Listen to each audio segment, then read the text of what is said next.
បើយើងគិត all time high យើងកុំគិតថាយើងបានមកអ្នកខ្លះលក់អាហ្នឹងវាជារឿងផ្សេងតែបើយើងគិតកាក់ដែលយើងបានហើយតម្លៃ all time high ទាំងអស់គឺថាដល់6ខ្ទង់សរុបវា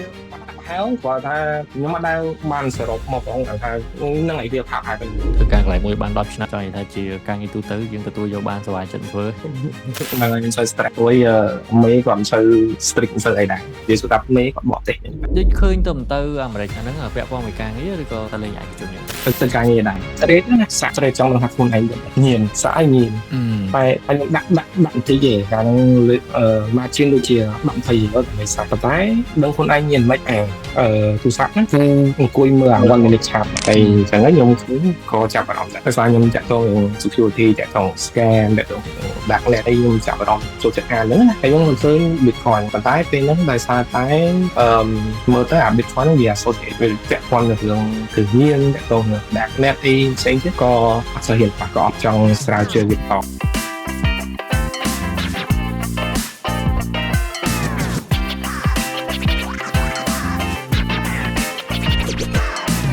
អូខេសួស្តីទាំងអស់គ្នាស្វាគមន៍មកកាន់អេពីសូតថ្មីរបស់ The World Series Perspective ថ្ងៃនេះយើងចម្លែកតិចដែរជាអេពីសូតទី1ដែលយើង invite guest យើងហើយយើងធ្វើ podcast បែប online ដោយសារតែទី1គាត់សុំរក្សា privacy ដែរគាត់អត់ចង់ចេញមុខចឹងយើងក៏សម្រេចថាធ្វើ online ហ្មងទៅសម្រាប់គាត់ខ្ញុំគិតថាភាគច្រើន community របស់ខ្ញុំដែលនៅតាំងពីជំនាន់ខ្ញុំឈ្មោះ RTA អាចនឹងស្គាល់ខ្លះព្រោះដោយសារយើង farm airdrop ជាមួយគ្នាយូរដែរហើយច្រើនដែរហើយគាត់បានខ្លះអីខ្លះហ្នឹងគាត់រសារចែកម្លែកដែរចឹងណាតែក៏អត់មាន community ចែកម្លែកអីជា group ជាអីទេចឹងអាចថាអ្នកខ្លះក៏អត់ស្គាល់គាត់តែគាត់ប្រើឈ្មោះក្រៅផ្លូវការរបស់គាត់ឈ្មោះ V ចឹងណាចឹងចាំមើលខ្ញុំក៏អត់ដែរស្គាល់គាត់ដែរធ្លាប់តែឆាតជាមួយគ្នាអត់ទាំងដែរឮសំឡេងគាត់ផងចឹងថ្ងៃនេះចង់សួរពីប្រវត្តិគាត់បន្តិចព្រោះឃើញគាត់នៅតែបន្ត active នៅក្នុង World Series គាត់នៅ farm perp deck farm អីនៅបាន airdrop បានសមរម្យបានច្រើនគួរសមដែរចឹងខណៈពេលដែលខ្ញុំនេះផ្ទាល់ខ្ញុំលេង surf farm airdrop ហើយចឹងដើម្បីកុំឲ្យខាតពេលយូរថ្ងៃនេះយើងមកជួបហើយស្គាល់ community យើងម្នាក់ដែលចូលរួមមួយសហគមន៍របស់យើងយូរដែរហើយចឹងស្វាគមន៍ Brother V បាទសួស្តីឈ្មោះ V ចឹងនេះជាឈ្មោះក្រៅផ្លូវការឈ្មោះកាត់ទេត្រូវទេបាទហ្នឹងហើយឈ្មោះ V ក្រៅផ្លូវការទេហើយអត់ហៅទៅ V តែបានគាត់ថាខ្ញុំមិន V មួយទេបាទ V ទេអូខេអាចជួយណែនាំខ្លួនបន្តិចមើលឲ្យ community យើងគាត់ស្គាល់បាទសួស្តីទាំងអស់គ្នាខ្ញុំទៅ VV នឹងបានទេបាទខ្ញុំថ្ងៃខ្ញុំធ្វើការគេធ្វើការនៅស្ថាប័នអន្តរជាតិមួយធ្វើនៅនឹងប្រហែលជាយូរដែរហើយខ្ញុំជាអ្នកពេញនេះកើតនៅពេញធ្វើការនៅពេញបាទសូម្បីតែការសិក្សាជាដើមហ្នឹងក៏នៅពេញដែរខ្ញុំរៀនចប់នំដិតនៅសាលាមួយនៅពេញហ្នឹងដែរផ្នែកអីគេ brother ច្បាប់រៀនចប់ច្បាប់ណាហ្នឹងហើយរៀនច្បាប់អញ្ចឹងយើងរៀនបញ្ញាបត្រច្បាប់ហើយរៀនចប់អនុបណ្ឌិតច្បាប់ហ្មងបញ្ញាបត្ររៀន IR ផងរៀនច្បាប់ផងទៅរៀន2សាលា IR និង IFL ហ្នឹងហើយតោះមកមានរៀនច្បាប់មួយទៀតនៅសាលាមួយទៀតនៅពេញហ្នឹងដែរតោះមកបន្តនៅសាលាច្បាប់នំដិតបន្តអនុបណ្ឌិតនៅណាវិញនៅសាលាច្បាប់បាទរូយើងអូខេអញ្ចឹងចប់ពីអនុបណ្ឌិតហ្នឹងទៅយើងចូលធ្វើការរដ្ឋការងារឯកជនសិនឬក៏មិនពេលដែលយើងចប់អនុបណ្ឌិតតាមពិតខ្ញុំតាំងពីចប់បញ្ញាបត្រមកចាប់បានចេញធ្វើការដូចគេដូចឯងចឹងហើយបន្តមកបានប្រហែលឆ្នាំក្រោយមកបានយើងបន្តនំដិតហើយយើងគិតថាអូខេបើសិនជាយើងហ៊ានបន្តយើងទៅធ្វើបញ្ញាបត្រវាថា qualification របស់យើងមានអាចថាមានកម្រិតចឹងណាបើសិនជាយើងចង់បន្តការងារផ្សេងចឹងខ្ញុំក៏យកនំដិតថែមមួយទៀតអូខេអញ្ចឹងមានន័យថាយើងចប់បញ្ញាបត្រទាំង IR ទាំងច្បាប់ហើយយើងចូលធ្វើការងារមួយចំនួនដែលវាពាក់ព័ន្ធជាមួយនឹងវិស័យច្បាប់នឹងដែរបានធ្វើយើងតនំដិតត្រូវខ្ញុំធ្វើការអត់មានតែតងវិស័យច្បាប់សោះចឹងមិនបានយើងសម្រាប់ចិត្តតនំដិតតាមពិតច្បាប់ហ្នឹងខ្ញុំមើលដែរដោយសារតែអនុបណ្ឌិតដែលខ្ញុំរៀនហ្នឹងជាលក្ខណៈ dual degree ញ្ញាបត្រហ្នឹងបានមកពីបារាំងផងបានមកពីខាងសាស្ត្រច្បាប់ផងរៀនហ្នឹងគឺមើលតែថាគ្រូពិចារណាបរទេសអញ្ចឹងអ្វីដែលគាត់រៀនហ្នឹងគឺមិនច្បាប់ខ្មែរច្បាប់បរទេសអញ្ចឹងការសិក្សាការរៀនហ្នឹងគឺពិចារណាយើងអត់ហ៊ានជាទ្រឹស្ដីតែយើងជាលក្ខណៈ case study ជាដើមអញ្ចឹងណាអញ្ចឹងហើយបានខ្ញុំ interested ចឹងខ្ញុំហ៊ានយកជំនាញហ្នឹងហើយបើសួរខ្ញុំហ្មងរៀនច្បាប់ហ្មងខ្ញុំសូវចាប់អារម្មណ៍តែដោយសារតែការសិក្សាហ្នឹងគឺវាលក្ខណៈជាក់ស្ដែងនិយាយស្រួលអញ្ចឹងបានចាប់យកជំនាញយើងថាធ្វើការមួយក្រុមហ៊ុនអន្តរជាតិហ្នឹងជាក្រុមហ៊ុនដែលនិយាយភាសាបារាំងអីឬក៏មិនបានយើងចាប់អារម្មណ៍ទៅរៀនច្បាប់ជាភាសាបារាំងអីខ្ញុំមិនជាលក្ខណៈក្រុមហ៊ុនទេអាចនិយាយស្រួលស្ថាប័នខ្ញុំចង់និយាយជា general ទេព្រោះខ្ញុំចង់លើកវាជា specific ណាហើយស្ថាប័នគឺគេប្រើអង់គ្លេសទេនិយាយអង់គ្លេសសុទ្ធបាទហើយដោយសារតែបើសិនជាខ្ញុំគិតថាបើសិនជាយើងដឹងច្បាប់ទម្លាប់របស់គេយើងរៀនពីគេរបស់ប្រទេសគេហ្នឹងទៅវាឲ្យ ធ្វើឲ្យចំណេះដឹងរបស់យើងវាកាន់តែទូលំទូលាយអញ្ចឹងតែអ្នកក្នុងរបស់គេយើងនិយាយទៅវាអត់សូវភ្លឺប៉ុន្តែសួរថាការងាររបស់យើងហ្នឹងវាតាក់ទងច្បាប់អត់មិនសូវជាប្រហែលអូខេយល់តែអាចជួយបកស្រាយតិចបានថាខ្ញុំដឹងថាអត់សូវចង់ឲ្យបង្ហាញ identity យើងប៉ុន្តែចង់និយាយថាតើអាការងារដែលយើងធ្វើហ្នឹងវាជាផ្នែកអីយើងធ្វើទៅលើអីគេអញ្ចឹងដែលអាចយើងនិយាយជា overall ទូទៅបាននិយាយជា overall ទូទៅពីច្រើនការខ្ញុំអាចសម្របសម្រួលច្រើនខ្ញុំសម្របសម្រួលអាចថានិយាយសួរស្ដាប់ជា Messenger សម្របសម្រួលវាស្ថាប័ននៅស្រុកខ្មែរហើយជាមួយនឹងស្ថាប័នមួយចំនួននៅប្រទេសជាអ្នកបកប្រែក៏ដូចជាផ្ដោតទៅលើ security មួយចំនួនយើងមើលទៅ security ថាអាចថាមានបញ្ហាអីផ្សេងៗទៀតដែលថាយើងអាចជួយពិនិត្យមើលឬក៏សម្របសម្រួលបានឬក៏ទៅលើករណីទាំងអស់ហ្នឹងអញ្ចឹងមានន័យថារៀងពាក់ព័ន្ធមួយខាងបច្ចេកទេស IT អីតិចតួចដែរមិនមែន IT ប៉ុន្តែមានករណីមួយចំនួនវាតាក់ទងទៅនឹង Web3 ដែរតាក់ទងទៅនឹង crypto អូខេអញ្ចឹងមានន័យថាការងារយើងហ្នឹងគឺពាក់ព័ន្ធមួយ blockchain មួយ crypto អីដែរខ្លះមិនមែនទាំងអស់ការងារដែលខ្ញុំទៅតែចូលហ្នឹងគឺទៅតែ 3-4 ឆ្នាំចុងក្រោយហ្នឹងទេដែលវាពាក់ព័ន្ធណាមុនហ្នឹងគឺខ្ញុំធ្វើនៅស្ថាប័នដដែលគាត់ទួនាទីផ្សេងអញ្ចឹងដល់3-4ឆ្នាំចុងក្រោយខ្ញុំចាំតែ move position របស់ខ្ញុំឯងអូខេអញ្ចឹងមានន័យថាតាំងពីចេញធ្វើការមកគឺ brother ធ្វើការតែមួយកន្លែងហ្នឹងទេ3-4កន្លែងគ្រាន់តែថានៅស្ថាប័នចុងក្រោយនេះខ្ញុំធ្វើយូរជាងគេប្រហែលប៉ុន្មានឆ្នាំហើយ10ឆ្នាំហើយវ៉ាវធ្វើការកន្លែងមួយបាន10ឆ្នាំមានន័យថាចង់និយាយថាជាការងារទូទៅយើងទទួលយកបានសុវត្ថិចិត្តធ្វើហ្នឹងហើយខ្ញុំសូវ stress ទួយមេគាត់មិនសូវ strict មិនសូវអីដែរនិយាយស្ដាប់មេគាត់បកទេសអញ្ចឹងរបៀបធ្វើការក៏ style បកទេសភាគច្រើនការងារ remote ក៏ការងារនៅ office ឬក៏មិនដែរយើងធ្វើមិនបកទេស office យើងមាន office របស់យើងខ្លួនឯងយើងត្រូវនិយាយស្ដាប់ទៅម៉ោង8ចូលម៉ោង5ចេញម៉ោងការងារស្រុកខ្មែរនិយាយទៅធ្វើការងារតាមទម្លាប់ច្បាប់ទម្លាប់របស់យើងធម្មតាហ្នឹងហើយដូចឃើញទៅអាមេរិកអាហ្នឹងពាក់ព័ន្ធមួយការងារឬក៏ទៅលេងឯកជនយើងទេទៅការងារដែរទៅមួយថ្ងៃក៏បាទមួយទឹកទៅណាវិញទៅរដ្ឋណាវិញទៅកាលីអញ្ចឹងទៅមកវិញដែរទេទៅមកបានមួយទឹកឯងទៅបាត់ចិត្តលេមិនទាន់ស៊ាំមួយការគេងវិញនៅអត់ទៅស៊ាំប្រហែល3-4ថ្ងៃចុងក្រោយនេះជាទូទៅទៅម្ដងគឺនៅចិត្តលេជាងមួយទឹកអាសាទៅអញ្ចឹងឬក៏មិនដែរអត់អាសាទេទៅរហែលជា3-4 ដងដែរតែពីច្រើនទៅលក្ខណៈការងារអញ្ចឹងហើយពីច្រើនទៅអាមេរិកហ្នឹងហើយតែបើសួរថាត្រូវចង់ទៅអត់ព្រោះពេលនេះប្រហែលដោយសារតែយើងត្រូវធ្វើដំណើរយូរធ្វើដំណើរឆ្ងាយអញ្ចឹងអូខេយល់អូខេអានេះរឿងទូទៅខ្ញុំអត់សូវដែរស្គាល់ brother ដែរទៅតែលើកទី1ដែរដែលបានស្ដាប់ឲ្យស្គាល់គ្នារដងធ្លាប់តែឆានិយាយតែរឿង airdrop ពី La Easy យើងត្រឡប់មក crypto វិញពេលណាដែល brother ចាប់ដើមស្គាល់ពី crypto ពី Web3 អីទាំងអស់ហ្នឹងលើកដំបូងតាំងពី2000ហើយ2013ហ្នឹងដោយសារតែខ្ញុំឃើញខ្ញុំចូលចិត្តអានព័ត៌មានចឹងមានកសែតមួយរបស់ BBC ណាគេនិយាយពីការចាប់ខ្លួន founder របស់ Silk Road ណាការហ្នឹងគេចាប់ខ្លួនគាត់ Ross Ulbricht ហ្នឹងគេចាប់ខ្លួនគាត់ដោយសារតែគាត់បាន marketplace darknet ហ្នឹងគាត់ facilitate លក់ជំនាញហើយដល់ពេលគេចាប់ខ្លួនគាត់ហ្នឹងទៅនៅក្នុងហ្នឹងគេ summarize ថាតើគាត់ធ្វើបានខ្លះអញ្ចឹងហើយក្នុងហ្នឹងគេនិយាយពី Bitcoin គេថា Bitcoin ហ្នឹងគេប្រើដើម្បីទិញលក់ជំនាញទាំងអស់ហ្នឹងនៅក្នុងmarketplace ហ្នឹងហើយអញ្ចឹងខ្ញុំឃើញក៏ចាប់អារម្មណ៍ដែរតែស្អីខ្ញុំតាក់ទងនឹង security តាក់ទង scam តាក់ទង darknet អីខ្ញុំចាប់អារម្មណ៍ចូលចិត្តអានហ្នឹងណាហើយខ្ញុំឃើញ Bitcoin ប៉ុន្តែពេលហ្នឹងដោយសារតែមើលទៅអា Bitcoin ហ្នឹងវា associate វាពាក់ព័ន្ធនឹងរឿងគ្រឿងញៀនតាក់ទងនឹង darknet អីផ្សេងទៀតក៏អត់សូវហ៊ានប៉ះក៏អត់ចង់ស្រាវជ្រាវវាបន្តហើយណាមួយព័ត៌មានតាក់ទងវាហ្នឹងក៏ខ្ញុំខ្វះខាតទៀតអញ្ចឹងអាហ្នឹងលើកទី1ដែលឃើញព័ត៌មានតាក់ទងនៅក្នុង2013ឥឡូវបែបហ្នឹងដូចជាតាមគាត់លើកលែងចូលដូចជាចេញពីឆ្នាំមុនណាហ្នឹងហើយចេញតាំងពីឆ្នាំគាត់ឡើងភ្លាមហ្នឹងគាត់ release លើកលែងចូលបាទហើយបន្ទាប់មកទៀតខ្ញុំក៏ឈប់ស្រាវជ្រាវអីក៏ស្រាវជ្រាវអារម្មណ៍ដោយសារតែពីតោវាតាក់ទងនឹង darknet អីហ្នឹងណាយើងអត់ចាប់អារម្មណ៍យើងអត់ចង់ពាក់ព័ន្ធដដែលមកទៀត2016 2017ហើយឡងពេលហ្នឹងកសែតដដែលគេនិយាយពីស្អីគេ decentralized ហើយ Web3 Bitcoin ដដែលនិយាយសុទ្ធដល់គេបញ្យល់បន្ថែមអញ្ចឹងវា pop up មកទៀតនៅក្នុងfeed របស់ខ្ញុំហើយពេលហ្នឹងមានព័ត៌មានខ្លះហើយខ្ញុំស្រាវជ្រាវបានខ្លះតាក់ទងទៅហ្នឹងគាត់ថាចាប់អារម្មណ៍អានមើលហើយដឹងថាហ្នឹងវាយ៉ាងម៉េចខ្លះគាត់ថាបានស៊ីជម្រៅដោយសារទី1វាពាក្យពេចន៍របស់វាស្មុគស្មាញវាពិបាកយល់ហើយធម្មតាយើងគ្មានបានដែលទៅប្រើអីណា Web3 wallet អីណាដើម្បីឲ្យស៊ីជម្រៅអញ្ចឹងណាគ្រាន់តែយើងចាំហើយយើងយកខ្លះប៉ុន្តែនៅតែអាចបានអីទៅហ្វានតោះចុងក្រោយបានដល់ឆ្នាំ2020ទៀតហើយតាមរយៈព័ត៌មានវាលោតមកទៀតហើយឃើញច្រើន តាក់ទងទៅនឹង Bitcoin និង crypto អញ្ចឹងណាពេលហ្នឹងបានចាប់ផ្ដើមដាក់ចិត្តដាក់ខាយហ៊ានពីវាព្រោះតាមពិតទៅ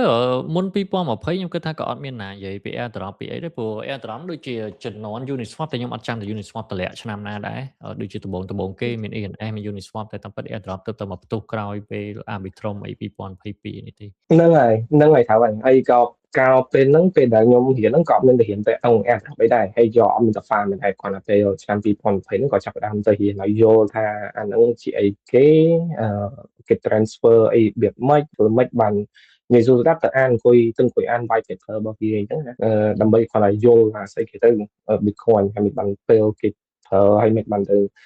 គេគ្រប់គ្រងបានឧទាហរណ៍អញ្ចឹងប៉ុន្តែបើតើតើនឹង farm អីគឺមកក្រោយនេះវិញមួយឆ្នាំពីរឆ្នាំក្រោយមកវិញទៀតនិយាយទៅយើងចាប់ដើមដាក់ចិត្ត research ពី Bitcoin ពី crypto អីជារួមនឹងត្រូវហ្នឹងហើយទៅតែឆ្នាំ2020ប៉ុន្តែពេលហ្នឹងដូចជា bear market ហើយចាប់ដើមចូលបួល2021បើយើងសិក្សាពីហ្នឹងមកយើងចាប់ដើម invest នៅបើរឿង invest ហ្មងគឺកាលហ្នឹងបានខ្លះគាត់ថាដោយសារខ្ញុំជាមនុស្សប្រភេទ concern រឿង security ណាខ្ញុំទិញ hardware wallet មុនទិញ Bitcoin ទៀតកាលហ្នឹងបង្កើត account មួយនៅផ្សារលឿងហ្នឹងបង្កើត account ហ្នឹងហើយទៅទិញ hardware wallet មួយហ្នឹងមិនដឹងទិញយ៉ាងណាទៀតដូចជាមានផ្សារ online មួយលេចបាត់ឥឡូវតាម Facebook ហ្នឹង account របស់គេលុបបាត់អញ្ចឹងសូមឲ្យគេទៅទិញ hardware wallet មួយរបស់ Trezor អា model ដំបូងគេ import model 1 និង model 2ខ្ញុំភ្លេចហើយឲ្យគេផ្ញើមកបានហើយខ្ញុំចាប់ផ្ដើម invest លើ Bitcoin និយាយទៅ DCA ឲ្យ transfer ពីនឹងមកចូល hardware wallet កាលហ្នឹងដូចជាថ្លៃដែរ transaction fee ដូចផ្ញើម្ដង30 រៀល33រៀលខ្ញុំចាំគាត់ឃើញ transaction fee ចំ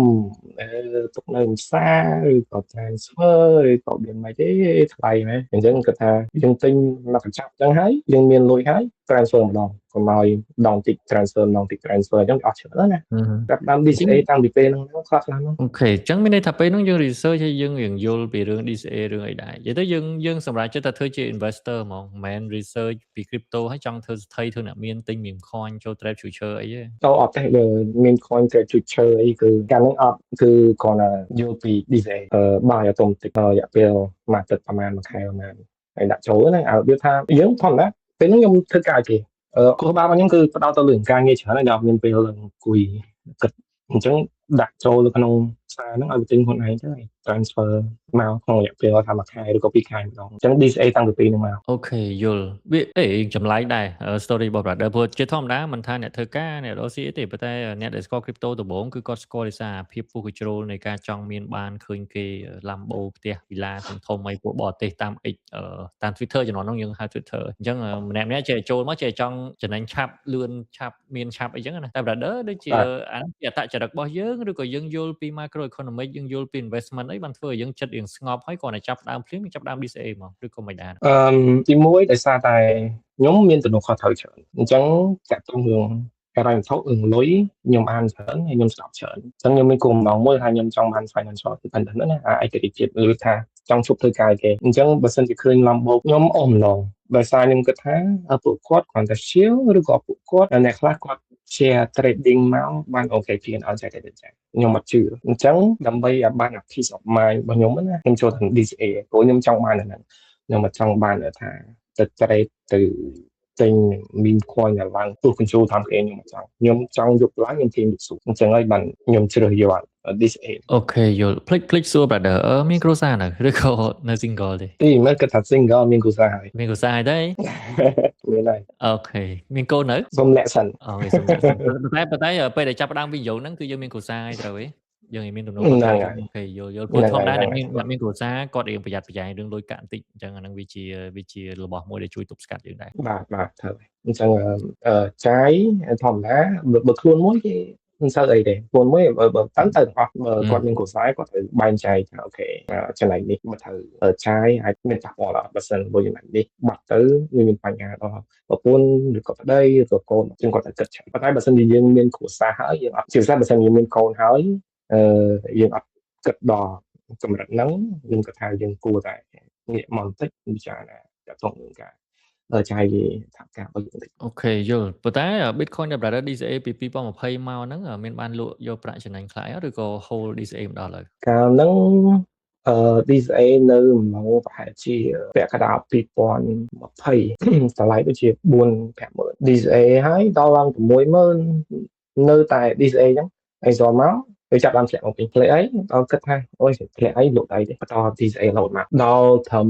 កញ្ចប់2024ដែរ24-25ទេដែលយើងត្រូវការសហការមួយចំនួនដើម្បីមកសាមអ្នកប្រអប់ណាសម្រាប់សាមធ្វើដេកនៅពេលខ្ញុំសាមធ្វើដេកខ្ញុំត្រូវមាន stable coin ខ្ញុំក៏ចាប់បានលក់ខ្លះមកវិញមកមានលក់ខ្លះហើយលក់អស់ព្រោះលក់ហ្នឹងប្រហែលជានៅតម្លៃ9-9 ម៉ឺនឬក៏10 ម៉ឺនខ្ញុំអត់ច្បាស់គាត់ថាអំឡុងពេលហ្នឹងហើយយើងឈប់មើល portfolio របស់យើងហ្មងដឹងថាបានយើងទេចូលមកទេចូលមកដល់ឥឡូវគឺអត់មាន hold អីទៀត stable coin សិក្សាអញ្ចឹងមានន័យថាយើងចាប់ដើមវិនិយោគពី2020មកគឺភាគច្រើនគឺយើង DCA តែ Bitcoin ទេត្រូវបាទតែ Bitcoin ទេអត់មាន Ethereum អត់មាន altcoin ផ្សេងអត់មានសោះអូខេឥឡូវយើងនិយាយរឿងអានេះ investment របស់យើងមកត្រួសហើយប៉ុន្តែខ្ញុំចង់សួរការពេលដែលជំនាន់ខ្ញុំ farm airdrop ភ្លាមតែដូចជាមិនចូលពីដំបូងពេកទេប៉ុន្តែបន្តមកដូចជា farm airdrop ប្រហែលខ្ញុំដែរអញ្ចឹងយើងត្រូវតែមាន Ethereum មានអីដែល farm មកអស់ហ្នឹងយើងទៅមកទិញពេលក្រោយត្រូវបាទមានពេលទិញពេលក្រោយទេអញ្ចឹងខ្ញុំអត់រាប់ថាហ្នឹងជា DCA ឬក៏ investment អីទេបាទដោយសារតែខ្ញុំទិញមកគឺដើម្បីមក farm airdrop អូខេតើអាការ farm airdrop ហ្នឹងយើងចាប់ដើមពីពេលណាបាទតែពួកខ្ញុំឃើញ brother active លើ X ដែរអញ្ចឹងដោយសារតែ community នៅខ្មែរយើងឬក៏យើងចាប់ដើម farm ម្នាក់ឯងតាំងពីដើមមកដោយសារយើងឃើញលើ X Twitter អីតាំងពីដើមមកឬក៏និយាយទៅបើ airdrop ខ្ញុំស្រាប់ប្រហែលជាក្រោយ brother ឯងដូចជា arbitrum អីគឺខ្ញុំបានស្រាប់ឯងអញ្ចឹងមិនណាក្រោយមកវិញឯងដែលខ្ញុំចាប់ដើមណាអញ្ចឹងកាលដែល farm ហ្នឹងគឺម៉ោងក្រោយជាពិសេសនៅលើ Solana farm នៅ Solana ដូចជា Debris អីជាដើមឬក៏ layer 2 អីជាដើមនោះទេពីច្រើនខ្ញុំមើលនៅលើ X ដែរ scroll នៅលើ X ថាតើមាន project ណា interesting ដែលថាខ្ញុំអាច potential វាមាន token អញ្ចឹងណាហើយជាពិសេសខ្ញុំ follow up ជាមួយនៅខាង community របស់តាដែរអញ្ចឹងទៅដែលថាយើងអាចមានអីគេខ្លះដែលយើងអាច potential ហើយក៏បន្តតាមគេតាមឯងទៅអូខេ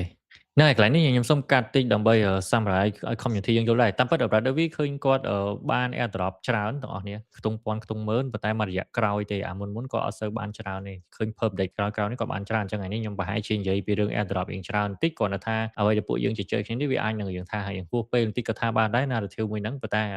ថ្ងៃនេះគឺយើងចង់ឲ្យស្គាល់ពី community ម្នាក់ដែលគាត់មានបទពិសោធន៍មួយចំនួនដែរហើយយើង summarize បទពិសោធន៍គាត់ហ្នឹងថាវាមានចែកទៅពលអីខ្លះផលល្អអីខ្លះផលអាក្រក់អីខ្លះទៅដល់ជីវិតរបស់គាត់financial របស់គាត់អញ្ចឹងណាអញ្ចឹងចង់ឲ្យយើងយល់កន្លែងហ្នឹងដែរគឺនៅឆ្ងល់មិញមកនិយាយទៅរឿង airdrop ដែលវាហួសពេលហើយអញ្ចឹងណាអូខេសម្រាប់ការ farm airdrop ហ្នឹងគាត់ថាដំបូងបំផុត brother បានអីគេបានពីណាមកវិញវិចិត្រមួយណា airdrop បំផុតដូចជា W អូ W កាលហ្នឹង farm ចាប់ដើម farm cross chain bridge ហ្នឹងហ្មងហ្នឹងហើយ cross chain bridge មាន W មាន layer 0មាន the bridge កាលហ្នឹងបានសារថា W ឥឡូវដូចជាហៅ 5k W តែ XBT បានចិត្ត 10k តែអត់លក់ឯងចាំ 10k ចាំលក់មានណាបានអត់ 10k មកចង់0វិញគាត់ដៃមិនហែនខ្ញុំដៃមិនហែនដែរអត់បាន farm wormhole កាលហ្នឹងចង់ farm ដែរតែខ្ជិលខឹងវា block ខ្មែរយើងអញ្ចឹងខ្ជិលប្រើ VPN ប្រើអីបាច់ farm ចោលដល់ពេលចេញមកឡើងបានច្រើនហ្នឹងហើយកាលនោះវា farm 2 wallet ដែរហើយហ្នឹងហើយប្រើ VPN ដែរតែខាងហ្នឹងប្រើ VPN ទៅ click connect មិន connect ដូរ browser ផងវាអត់ស្រួលទេអូខេអញ្ចឹងមានន័យថាអំឡុងពេលដែល brother farm airdrop ហ្នឹងវាមកដល់ឆ្នាំ2022 23ដែលយើង farm ជាមួយគ្នាហ្នឹងគឺយើងនៅតែ DCA Bitcoin ដដែលហើយយើងមាន fund តិចតួចយើងទិញផ្សេងដើម្បី farm airdrop របៀបហ្នឹងឬក៏យើងឈប់ Bitcoin ហើយយើងឈប់ DCA 2022 23ហ្នឹងនៅតែ DCA Bitcoin ដដែលនិយាយទៅខ្ញុំតែខែខ្ញុំទទួលបានអញ្ចឹងគឺខ្ញុំដាក់វិន័យខ្លួនឯងថាប៉ុណ្ណេះគឺចូលទៅក្នុងសារដើម្បី DCA Bitcoin សល់ប្រហែលបើសិនជាអាចចែកបានយកមកទិញដូចជា Ethereum ដើម្បី farm airdrop ផ្សេងៗអូខេអានេះយើងដូចសួរត្រឡប់ថយក្រោយទៅចុះថាពេលដែលយើងចាប់ដើម DCA Bitcoin តាំង2020មកហ្នឹងគឺយើងមានគ្រួសារហើយប៉ុន្តែចង់ដឹងតិចដែរថា ស្ថានភាពហិរញ្ញវត្ថុរបស់យើងហ្នឹងសម្រាប់យើងផ្ទាល់យើងនិយាយទូទៅយើងមិនបាច់ទៅសួរថាប្រាក់ខែប៉ុន្មានតែសម្រាប់យើងគិតថាប្រាក់ខែមកយើងចាយបានមកសមរម្យសម្រាប់ជីវិតយើងនៅពេញក្នុងគ្រួសាររបស់យើងហើយយើងបែងចែកអា saving ហ្នឹងតាមវិធីណាចង់និយាយថាយើងកំណត់ថេរថា5%ត្រូវទៅចូល crypto ហ្មងឬក៏យើងចាយអីហើយនៅសល់ចុងខែបានយើងទៅ invest ឬក៏មិនព្រោះដល់ជាអ្នកធ្វើការយើងមានគ្រួសារយើងចង់ឲ្យចែកម្លែកបទពិសោធន៍ហ្នឹងដែរបីគ្នាយើងខ្លះដែលគាត់កំពុងតែស្ថិតក្នុងស្ថានភាពហ្នឹងគាត់អាចបានបទពិសោធន៍មួយជ្រុងដែរអញ្ចឹងអានេះសម្រាប់ខ្ញុំផ្ទាល់ណាខ្ញុំមានជា spreadsheet មកសម្រាប់ដល់ខ្ញុំហើយនឹងគ្រួសារខ្ញុំយើងបោកចូលខែនេះទៅយើងគិតមកវិញថាក្នុងមួយខែយើងត្រូវចាយអស់តែអញ្ចឹងនៅក្នុង item របស់យើងហ្នឹងគឺយើងលេខទាំងអស់ឧទាហរណ៍ទឹកប៉ុណ្ណេះភ្លើងប៉ុណ្ណេះបាយជក់ទេប៉ុណ្ណេះម្ហូបប៉ុណ្ណេះអស់ប៉ុណ្ណេះយើងដកមកអស់អ្វីដែលសំខាន់ហ្នឹងហើយយើងឲ្យវា total subtotal របស់វាថាមើលចុងក្រោយថាតើយើងសល់ប្រមាណយើងអាចគាត់ថានេះជា fund money ឬក៏ investment money ដែលយើងអាចថាយកដកយកមកដាក់នៅក្នុង crypto បានដកយកមកដាក់នៅក្នុង investment នេះបានព្រោះសម្រាប់ខ្ញុំពួកខ្ញុំផ្ទាល់ខ្ញុំ crypto ហ្នឹងមួយហើយតែខ្ញុំក៏ដាក់ក្នុង crypto ទាំងអស់ដែរខ្ញុំដាក់នៅក្នុងអីផ្សេងៗទៀតដូចជា land ជា real estate អីផ្សេងៗចឹងដែរព្រោះអត់មកមុខទេហើយខ្ញុំ recommend ដែរបើសិនជា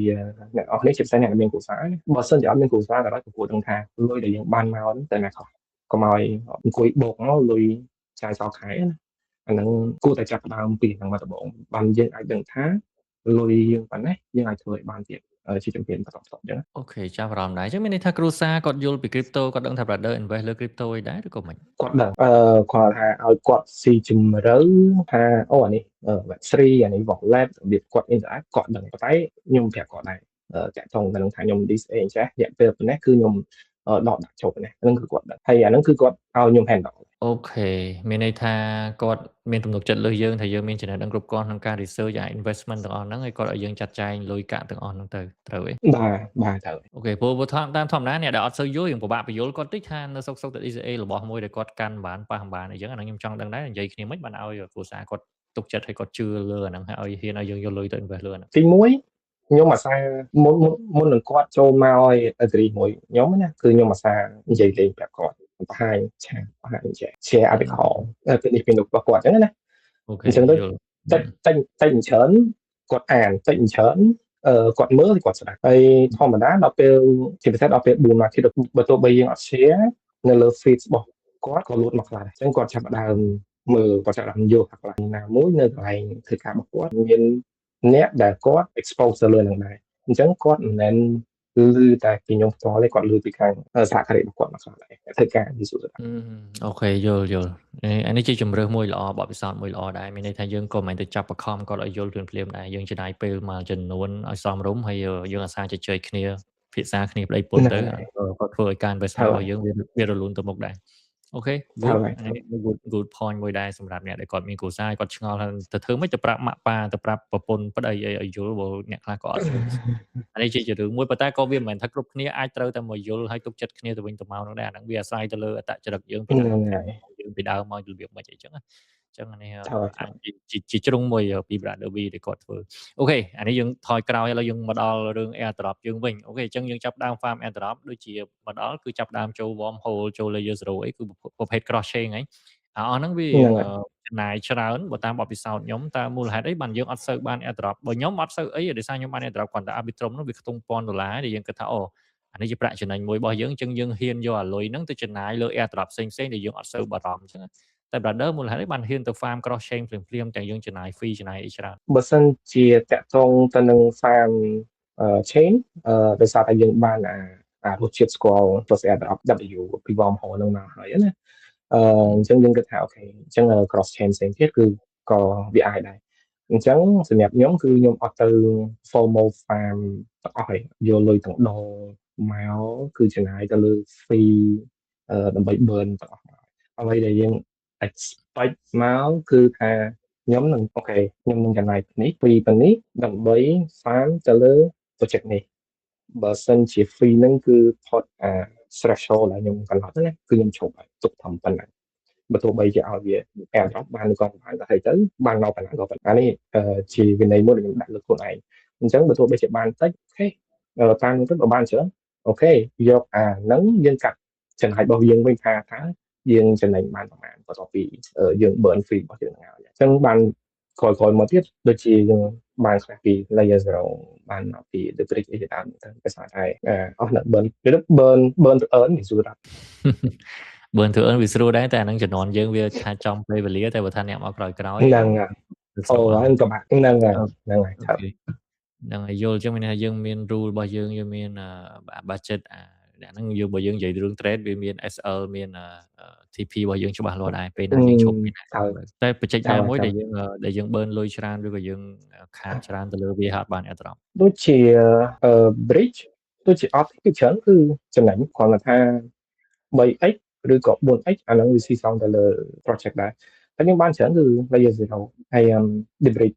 មួយទៀត debridge ខ្ញុំចាំកាលហ្នឹង DBR ណាគេមាន campaign មួយគេថាបើសិនជាយើង bridge ក្នុងរយៈពេលប៉ុណ្ណាខាង platform គេគឺ cover free ហើយគេមានដូចជាកញ្ចប់គេប្រហែល USDC cover ឲ្យហ្នឹងណាកាលខ្ញុំតាមមើលក្នុង Discord មានអីថ្ងៃហ្នឹងដាក់ច្បាប់សុំមេអត្តពលការមកថាហ្នឹងអង្គុយ bridge ផឹកសូរនិយាយមកប្រហែលម៉ោងឡើងបានប្រហែលថ្ងៃគ្រាន់តែឈប់ហើយប្រហែលម៉ោងក្រោយមកខ្ញុំចាំណាដូចជា Exchange Discord គេប្រកាសខាង bridge ហ្នឹងថាអូខេឥឡូវ stop ហើយបានប៉ុណ្្នឹងអស់ហើយឈប់មាន cover free ទៀតអញ្ចឹងនិយាយចូលទៅបើសិនជាយើងចង់តាម budget ហ្នឹងក៏យើងតាមមើលគាត់ដែរត្រូវនៅ X នៅ Discord អីអញ្ចឹងឱកាសទាំងអស់ហ្នឹងឯងវាមិនចេះមានទេអាហ្នឹងក៏ជាអង្គុយមើលនិយាយចូលដែរតាមខ្ញុំឃើញគឺក្រោយពីបាន airdrop បន្តគ្នាហ្នឹងគឺឃើញ brother បានរៀងសំរុំគូសំដែរជាប់គ្នាវាប្រហែលនឹងពួកខ្ញុំជាមួយខ្មែរ ABT ដែរហ្នឹងតែចង់សួរជាវិញអ្វីដែលយើងបានពី airdrop ហ្នឹងយើងគិតថាវាសមនឹងពេលវេលាដែលយើងលះបង់អីផ្សេងៗដែលទៅសិក្សាវាដែលទៅអង្គុយ farm វានឹងអត់ធៀបជាមួយនឹងប្រាក់ខែឬការងាររបស់យើងដែលយើងធ្វើការមួយថ្ងៃ8ម៉ោងខ្ញុំគិតថាបានច្រើនក្នុងករណីខ្លះទៀតដូចអាបានគេស្អីបានលើសវាថាបើសិនជាAvantis ហ្មងអានេះសូមបើកវងចោតតិចខ្ញុំ farm ដល់លក្ខណៈមួយខ្ញុំ deep dive ណាដល់លក្ខណៈមួយដែលខ្ញុំដឹងថា formula របស់ Avantis ហ្នឹងគេចេញ XP មកមានអីប្រហែលទេដោយសារតែ Avantis ពេលហ្នឹងគឺគាត់ XP ហ្នឹងគឺ live ពេលរៀន close trade គឺបាន XP មកខ្ញុំពេលប្រហែល second ប្រហែលមកប្រហែល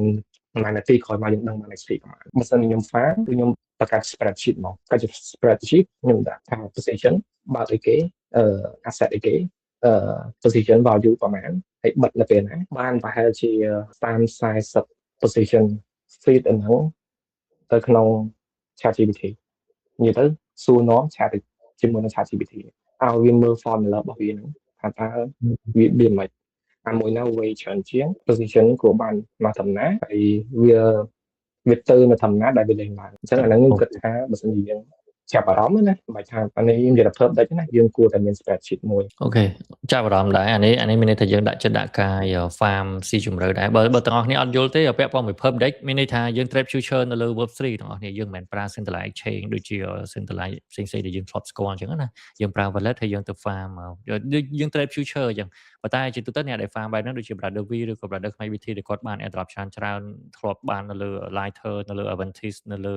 អីហ្នឹងគឺភាគច្រើនពួកគាត់ប្រើ data neutral មានន័យថាគាត់ long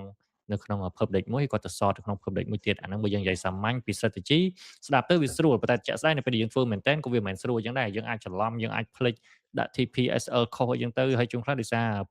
platform ទាំងពីរហ្នឹងវា liquidity វាខុសគ្នាអញ្ចឹង price action វាមិនមែនដូចគ្នា 100% ទេអញ្ចឹងជួនខ្លះវា hit ហើយ hit SL អាមួយទៀតវាអត់ hit TP អញ្ចឹងទៅអញ្ចឹងវាមាន risk វាមានអីមួយចំនួនដែរបើមិនជាយើង active ធ្វើដូចពួកគាត់ណាប៉ុន្តែឃើញមាន platform មួយដែលនៅក្នុង group របស់យើងហ្នឹងឃើញ brother V គាត់ share ដែរពាក់ព័ន្ធមួយ GRPT នេះខ្ញុំ farm តិចតួចទេយូរដែរហើយតាំងពីនៅប្រើ ZK Sync ព្រោះនេះវាជា public មួយនៅលើ ZK Sync ជាងឃើញគាត់បានច្រើនដែរដូច 16000 ជាងបើយើងគិតទៅតម្លៃឥឡូវដូចជាប្រហែល 0.2 0.3 ហ្នឹងហើយផាយប៉ុណ្ណឹង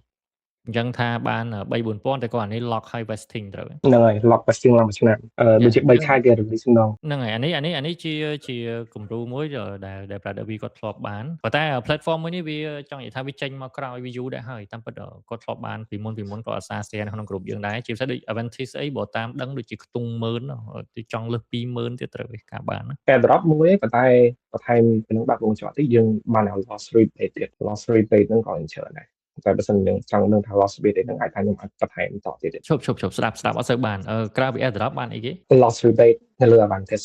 បន្ថែមក្នុងចតិច loss loss rebate rebate ជា campaign របស់គេទៅជា campaign គឺជា feature របស់ advantage ដូចជាមានតែ advantage មួយមាន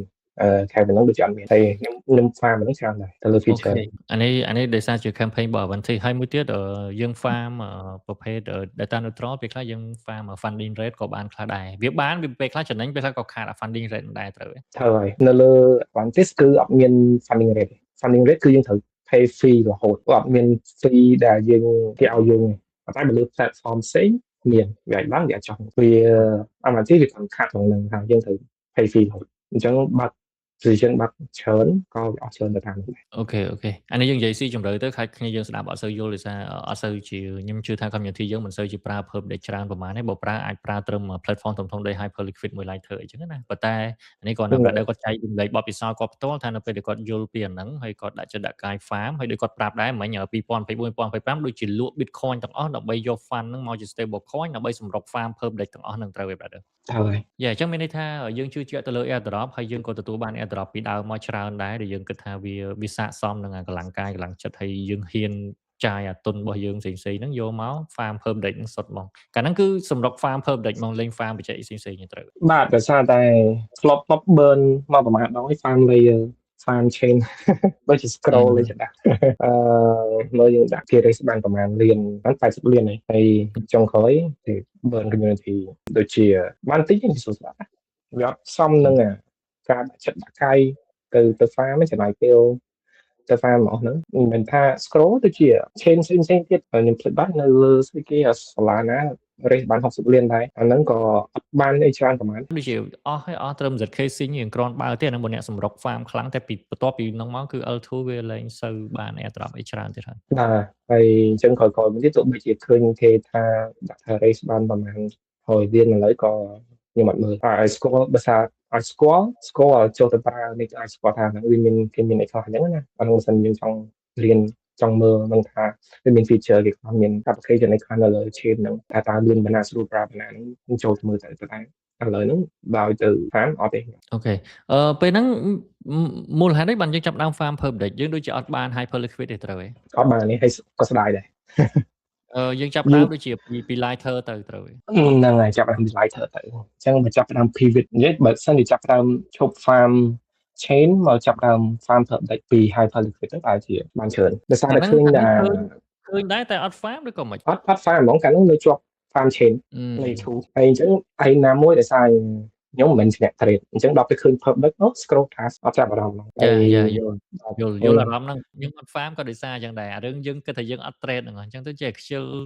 ដឹងអា data neutral ដឹងអីហ្នឹងដែរតែយើងវាមិនមែនអ្នកជំនាញផងយើងអត់សូវ trade ផងយើងចេះខ្ជិលចេះរំលងអញ្ចឹងយើងគិតថាយើង farm ផ្សេងច្រើនដែរហើយដល់ពេលជាក់ស្ដែងដល់ពេល narrative នោះវា dead អស់មកតែ perp deck 4-5 បច្ចេកចុងក្រោយបើខ្ញុំសម្រុក farm តំណាល XBT អីគាត់បង្ខំឲ្យ farm គាត់រំលឹកគាត់ប្រាប់រហូតដែរតែយើងខ្ជិលដល់យូរទៅគាត់បានរកខ្លួនដែរអ្នកមានបានអីលេងហ្នឹងតាមពិតខ្ញុំ pivot មក perp deck ដោយសារគាត់ថា perp deck គឺវាស្រួលក៏វាមាន risk ដែរវាស្រួលដោយសារថាយើងដឹងថាគាត់ deposit ទៅ open close data neutral ហើយវាអត់ដូច chain ណាវា complicate នេះត្រូវ main node deposit liquidity farm នេះ farm នោះវាច្រើនមុខអញ្ចឹងបើ perp deck មានតែមួយទេប៉ុន្តែហ្នឹងនិយាយទៅក្នុង risk អាចថាយើងអាចបន្ថែមតទៅទៀតគាត់ថាវាងាយយល់ហើយណាមួយយ៉ាងហោចទៅវាមាន fee ដែលថាយើងអាចរំពឹងថាវានឹងចែកឲ្យមក user វិញខ្លះក្នុងទំនងជា airdrop ណាគាត់តែច្រើនវាខុសទៅតាមនេះដែរចឹងមានន័យថាយើង farm បច្ចេកផ្សេងៗអត់សូវបានផលមួយរយៈចុងក្រោយហើយយើងឃើញ hyper liquid បាន airdrop ច្រើនយើងក៏សម្រេចចិត្តថា all in នៅលើ perp deck ហ្មងបាទហ្នឹងហើយ all in ហ្នឹងមិនមែនយកលុយសំដលយកទៅដាក់ខ្ញុំមានវិន័យរបស់ខ្ញុំមួយថា perp deck មួយខ្ញុំដាក់ទៅប៉ុណ្ណេះបើសិនជា data neutral នេះ remove fund ចេញឧទាហរណ៍ perp deck មួយទៀត data neutral វាធម្មតាវាមានលើសនឹងខ្លះអញ្ចឹងណា deposit ឲ្យគ្រប់ចំនួនដែលថាខ្ញុំអាចថា farm បានហើយអញ្ចឹងបើថាក្នុងករណីថា perp deck ហ្នឹងគេ hack អូខេបាត់លុយតែប៉ុណ្្នឹងទេអញ្ចឹងយើងទុកថាយើងជាមេរៀនយើងហ្នឹងទៅហើយមួយទៀតបើខ្ញុំកាត់បន្ថយ risk គឺខ្ញុំអត់ដាក់ចូលទៅក្នុង wall ទេបើទោះបីជា wall ហ្នឹងគឺឃើញថា earn បាន 10% 20% ខ្ញុំឃើញច្រើនណាស់ប៉ុន្តែដល់ពេលបើសិនជា project ហ្នឹងត្រូវបានគេ hack ឬក៏អាចថាមានបញ្ហា auto លេងគឺ wall ដូចជាទៅមុនគេអញ្ចឹងបើសិនជាដាក់ wall គឺយើងខ្លះគេអាចប្រើអាហ្នឹងជាយើងអាច turn បានប៉ុន្តែបើសិនជាដាក់ wall អាហ្នឹងយើងហាក់អញ្ចឹងដោយសារបាត់ចិត្តខ្ញុំមានកំណត់ហើយខ្ញុំក៏ចង់ expose ទៅហានិភ័យអូខេយល់អធិស្ឋានគ្នាយើងផងដោយសារជា podcast online អញ្ចឹងអាចសំឡេងរបស់ Brother V អាចយើងស្ដាប់អត់សូវច្បាស់ត្រង់កន្លែងមួយចំនួនហើយពាក្យខ្លះយើងនិយាយពាក្យចែកទេក្នុង Web 3សម្រាប់អ្នកថ្មីៗអាចស្ដាប់អត់យល់អញ្ចឹងសូមអធិស្ឋានម្ដងទៀតប៉ុន្តែវាជាពាក្យទូទៅដែលយើងពិបាកនិយាយជាភាសាខ្មែរដែរដូច wall ដូចអីយើងពិបាកនិយាយជាភាសាខ្មែរដែរអូខេចង់សួរទៀតដែរអាចប្រាប់ជាត្រួសបានន័យថាពេលដែល Brother Farm Purp ដែលសម្រុក farm ចុងក្រោយហ្នឹងប្រហែលប្រជិតតំណាគ្នាហើយយើងគិតថាយើងប្រើទុនប៉ុន្មាន3ខ្ទង់4ខ្ទង់5ខ្ទង់ឬក៏មិនខ្ទង់ពាន់ខ្ទង់10000នេះអត់ឬក៏មិនដែរឥឡូវមាន spreadsheet របស់ខ្ញុំបើកមើលតិចផងហើយមើលមាន variational ជា explore Pacifica extended baseball N1 RIX pop deck ពី Bachi នោះហើយ polymarket ឥឡូវគេមានជា perp ណាជា perp deck អាហ្នឹងអ្វីដែលខ្ញុំកំពុងតែ farm ហងៃហើយបើតកតងទៅនឹង fund គឺខ្ញុំអាចដាក់សម្រាប់អាហ្នឹងវាស៊ីសងទៅលើ risk របស់យើងថាតើយើងអាចចង់ដាក់ប្រមាណដើម្បី trade គាត់ថាបើសិនខ្ញុំដាក់ហើយពេលខ្ញុំ trade គឺ trade តែពីរគឺ BTC និង ETH ពីហ្នឹងគឺខ្ញុំអត់ប៉ះទី1ដោយសារតែ liquidity វាទាបអញ្ចឹង spread ក៏ខ្ពស់អញ្ចឹងនៅពេលដែលយើង data neutral អា spread ហ្នឹងក៏យើងចំណាយទៅ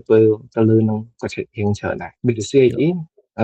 liquidity វាច្រើនវាងាយស្រួល trade ជាងបទពិសោធន៍ Brother ដែល farm purp ដែលចុងក្រោយហ្នឹងគិតថាវានៅតែគួរតែ farm ទៀតឬក៏មិនបើសិនជាអ្នកដែលទើបតែចាប់ផ្ដើមគាត់ថាចាត់ទុកថាគាត់ចេះ web ខ្លះដែរមិនក៏អាច farm purp ដែរបានប៉ុន្តែសម្រាប់អ្នកដែលគាត់ចង់ចាប់ផ្ដើមគាត់ថានៅតែគួរ farm purp ដែរទៀតអានេះសម្រាប់ខ្ញុំ personally not financial advice ខ្ញុំគិតថាឥឡូវគួរតែសាកសិនមិនមែនចូលទៅគឺគួរតែ farm ដើម្បីចង់បានលុយបើសិនជាយើងថ្មីហ្មងយើងធ្វើម៉េចឲ្យដឹងថា mechanic របស់វាហ្នឹងរបស់ purp deck មួយហ្នឹងវាយ៉ាងម៉េចហើយទី1យើងមើល risk tolerance របស់យើងដែរថាតើយើងមាន fund ប្រហែលដែលយើងអាចថាបើកជា position បើសិនយើងមានតិចខ្ញុំអត់ recommend បើថាមានតិចសួរតិចប៉ុណ្ណាហ្នឹងក៏ខ្ញុំអត់ហ៊ាននិយាយដែរព្រោះវាស៊ីសងទៅលើស្ថានភាពយើងម្នាក់ៗណាអញ្ចឹងខ្ញុំគិតថាបើសិនជាអាចរៀន data neutral សិនយើងឃើញថាគាត់ long ឯ short ស្រួលណាតែជួនកាលអាខុសគ្នាមួយវិនាទី2វិនាទីគាត់អា plot click browser ខុសណាជួនកាលទៅខាតអស់ប្រហែល$ហ្នឹងខ្ញុំ recommend ថាបើសិនជាចង់ farm ចង់រៀនរបៀបឲ្យឃើញថា data neutral ហ្នឹងឲ្យវាចេញសុវត្ថិភាពសិនងាយស្រួលដាក់ BTC បើកប៉ុណ្ណេះនៅលើ platform មួយ BTC along platform មួយ BTC short នៅលើ platform មួយឲ្យវាឃើញថាអូខេអានេះ open ទៅឃើញ loss 10រៀលអានេះ open ទៅឃើញ short 10រៀលឲ្យឃើញចំណេញខាតឲ្យរបៀបថាឃើញប៉ុណ្្នឹងសិនកុំឲ្យតន់ថាយើងចង់ចាប់ផ្ដើមហ្មងឲ្យដល់មកចំណេញវារៀងពិបាកតិចហើយប្រហែលបើសិនជាយើងដឹងអា concept ដឹងអា feature អា mechanic របស់វានឹងហើយយើងស្គាល់ថា taker fee ប្រហែល maker fee ប្រហែលអាហ្នឹងចាំយើងចាប់ដើមតែបើសួរថាចាប់ដើមពីប្រហែលអាហ្នឹងដដែលវាស៊ីសងទៅលើស្ថានភាពរបស់យើងអ្នកនេះអូខេចុះបើសិនជាចាប់ផ្ដើមក្នុងការ data neutral យើងត្រូវការពី platform គិតថា Brother recommend នៅពី platform ណាដែលគិតថាគ្នាយើងអាចចាប់ផ្ដើមសាកល្បងបានខ្ញុំគិតថា variational ដោយសារទី1វាអត់ទាន់ចេញ token ទេហើយទី2 free variational គឺ free ដោយសារតែ quantity រៀងខ្ពស់ដែរ BTC ETH ណាហើយមួយទៀតអាចប្រើ RISE X ហ្នឹងគឺសម្រាប់ខ្ញុំប្រើខ្លួនឯងគឺវាស្រួលប្រើឲ្យវាថា click បាច់ចេញណា platform ណា click បាច់ទៅនៅ loading មកស្ទុះចឹងហើយ refresh ហ្នឹងតើ refresh មិនចេញអញ្ចឹងពីហ្នឹងគឺអត់ទាន់ចេញអត់ទាន់មាន token ទេតែ RISE X ទៅតែចេញជា season 1ដែរគេមាន 3 season ហើយគឺតែមិនចេញអញ្ចឹងឥឡូវបើសិនចង់ចាប់ដើមគួរតែ2ហ្នឹងplatform 2ហ្នឹងដូចជាត្រូវការ referral code ត្រូវបាទដូច Variational ចាំដូចមាន code ដែលត្រូវចូលហើយកូដមួយប្រាប់អស់តែម្នាក់ទៀតត្រូវដូចជាពីមុនត្រូវការតែឥឡូវដូចជាលេងត្រូវការហើយឥឡូវដូចជាអាចចូលបានសេរីតែបើសិននិយាយត្រូវការអត់ចេះខ្វល់នៅលើ scroll នេះគេ copy គេតែ Variational ជា chain ដាច់ដライដោយ Hyperliquid Ledger ឬក៏នៅលើ blockchain ណានៅលើ Arbitrum Variational លើ Arbitrum ចុះ RIX ដូចជាគេមាន RIX exchange របស់គេតែ deposit មាន base មាន Arbitrum មាន Ethereum ហ្នឹង RIX code ក៏អត់ចេះខ្វល់ដែរចូលតែ Discord គេទៅគេ share មក ច្រើនអូខេសម្រាប់អ្នកដែលចាប់អារម្មណ៍ហើយគិតថាចង់ជជែកគ្នាឬក៏ចង់សួរអីអាចទាំងអស់នេះចូលទៅក្នុង group Telegram យើងអាច mention brother ខ្មែរ HBT ឬក៏ brother V username របស់គាត់ random V guy នេះអាចជជែកគ្នាក្នុង community ទៅពួកគាត់ยัง active ដែរអញ្ចឹងពួកគាត់សិតតអ្នកធ្លាប់ farm ភើបដែលច្រើន brother V ដែលយើងកំពុងតែសម្ភាសគាត់ហ្នឹងហើយជាមួយនឹង brother ខ្មែរ HBT co-founder របស់យើងដែរហ្នឹងខ្ញុំជឿថាពួកគាត់មានពេលពួកគាត់អាចនឹងប្រាប់គ្នាយើងឯងខ្លាចថាឃើញលោគាត់រវល់ធ្វើការអីមិនដឹងណាតែបើថាខ្ញុំមិនសូវជាមានបទពិសោធន៍ទេខ្ញុំប្រើតែ Hyper Liquid Lighter អីតិចតួចបាន AirDrop Lighter តិចតួចតែមិនសូវស្គាល់ platform ផ្សេងៗទេប៉ុន្តែនេះចង់ disclaimer មកតង់ទៀតថាពាក់ព័ន្ធជាមួយនឹងការប្រើ Perp Deck ទាំងអស់ហ្នឹងគឺដូចយើងទៅ trade future អញ្ចឹងវាមានហានិភ័យបើសិនជាយើងអត់យល់អ្វីដែលយើងប្រើព្រោះវាអាច off fee វាអាច off spread វាអាច hit SLA របស់យើងឬក៏វាអាច liquidate អីចឹងទៅបើសិនជាយើងភ្លេចយើងច្រឡំយើងអីចឹងណាទោះបីជាយើងប្រើ data neutral ក៏វានៅមានហានិភ័យមានបញ្ហាមួយចំនួនដែរអញ្ចឹងអ្វីដែល brother V គាត់ recommend មិញថាឲ្យយើងសាកសិនជារឿងល្អសាកជាមួយលុយតិចតួចបើសិនជាយើងគិតថាយើងយល់ពី Web3 ខ្លះយើងចេះប្រើ platform ទាំងអស់ហ្នឹងហើយយើងអាចយល់ពី future trading ខ្លះមានន័យថាយើងចេះមើល taker fee យើងចេះមើល maker fee យើងចេះមើល funding rate ចេះមើលអីហើយអូខេយើង combine អា knowledge យើងទាំងអស់ហ្នឹងហើយមាន spreadsheet អីតាមដានខ្លួនឯងឲ្យច្បាស់លាស់ទៅហើយអានេះជា concept មួយថា 2 in 1មានន័យថាបើយើងគង់តែចង់សាកល្បង trade យើងមាន fund មួយចំនួនដើម្បី trade អូខេយើងទៅ trade នៅលើ Web3 platform មួយចំនួនដែល brother V គាត់ recommend ហ្នឹងក៏វាមានឱកាសបាន airdrop ទៅតែបើសិនជាអត់បាន airdrop ក៏ no problem ដែរមានន័យថាយើងគង់តែ trade ដដែលអញ្ចឹងយើងគិតបែបហ្នឹងវិញបានយើងធ្វើទៅវាចំណេញជាងកុំទៅដើម្បីបានតលុយ airdrop ហ្មងទី1ឥឡូវបច្ចេក crypto យើងឃើញហើយបិទច្រើនអីច្រើនបច្ចេកដែលចេញមកក៏អត់សូវបានថ្លៃដែរហើយរឿង narrative airdrop ហ្នឹងក៏វាលែងសូវមាននរណាមួយដែលបានច្រើនដែរប៉ុន្តែខ្ញុំបង្ហាញមិញដោយ brother V ហ្នឹង brother V គាត់ទៅតែបានអានេះមួយដែលយើងគិតថាអានេះយើងឃើញតែច្រើន 3-4,000 តែបើតាមខ្ញុំស្ដាប់ brother V បច្ចេកមួយនេះវាអត់ worth នឹងអ្វីដែលយើង try ឬក៏ចំណាយពេលចំណាយ fee ទៅលើវាត្រូវទេហ្នឹងហើយអត់សូវប្រហែលទេដោយសារតែ fee ពីច្រើនខ្ញុំប្រើ limit order អញ្ចឹងវា free ឯងតែគាត់ថាយើងទៅចំណាយទៅលើ spread អញ្ចឹងណាហើយណាមួយខ្ញុំគិតថា project ហ្នឹងគាត់ farm user វិញនិយាយស្ដាប់បើគាត់2ឆ្នាំហើយគាត់ទៅចេញមកហើយ promise វិញគឺគាត់ delay រហូតមួយខែទៅមួយខែហើយដំបូងថាមាន vesting ទេតោះឥឡូវចេញ vesting មកឡើងមួយឆ្នាំដំបូងគាត់គេឲ្យគេ option user ណាថាបើសិនយើងយក 1x បានថាយើងចាំបាន airdrop របស់យើងទាំងអស់យើងអត់បាន token ថែមគឺ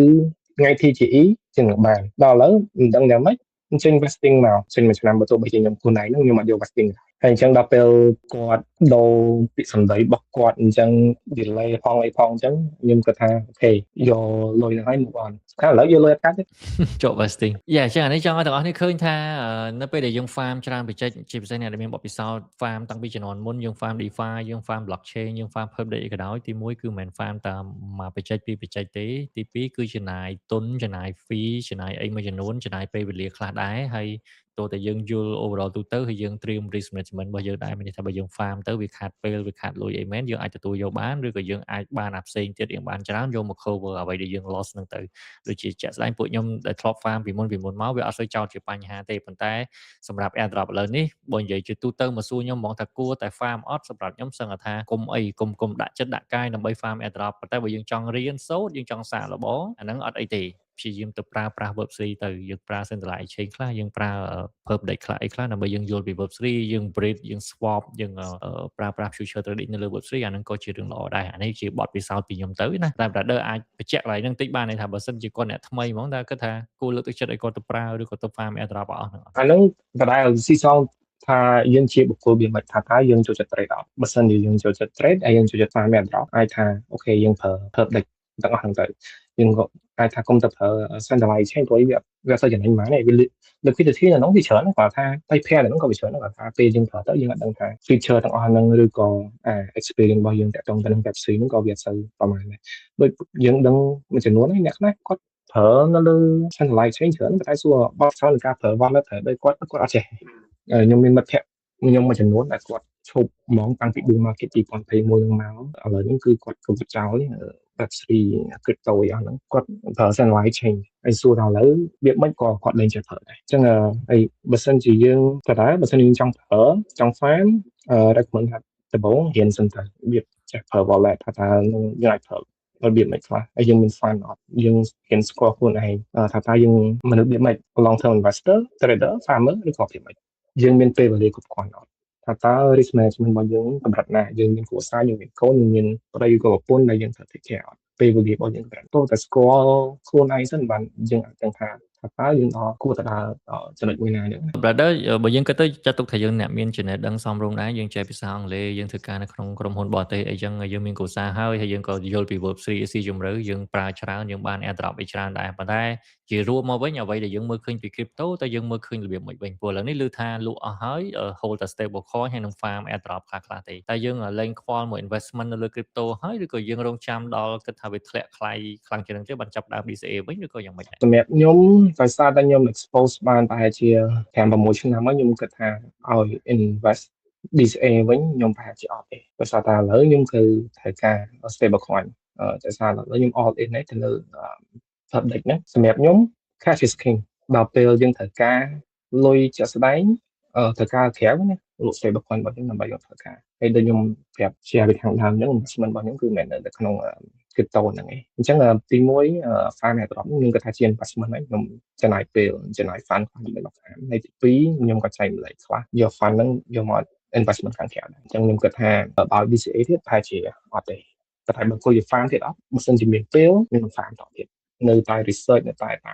មមើលអូខេប៉ុន្តែជាការ farm ដែលតាមនៅត្រង់សុទ្ធសាធយើងអត់ប្រើប្រាស់យើងអត់ trade សាកអីដើម្បីយកចំណេញពី trade អីទេអត់ទេខ្ញុំមានវិន័យខ្លួនឯងមួយគឺថាទោះបីក្នុងលក្ខខណ្ឌណាក៏ដោយទោះបីជាផ្សារក្រហមក៏ដោយផ្សារបៃតងក៏ដោយខ្ញុំអត់ទៅ trade យកចំណេញទេព្រោះខ្ញុំឡុកឃើញណាដល់ពេលដែលផ្សារធ្លាក់ហើយប្រឡងហើយវាធ្លាក់ទៀតនេះគឺ data ផាត់ទាំងកាល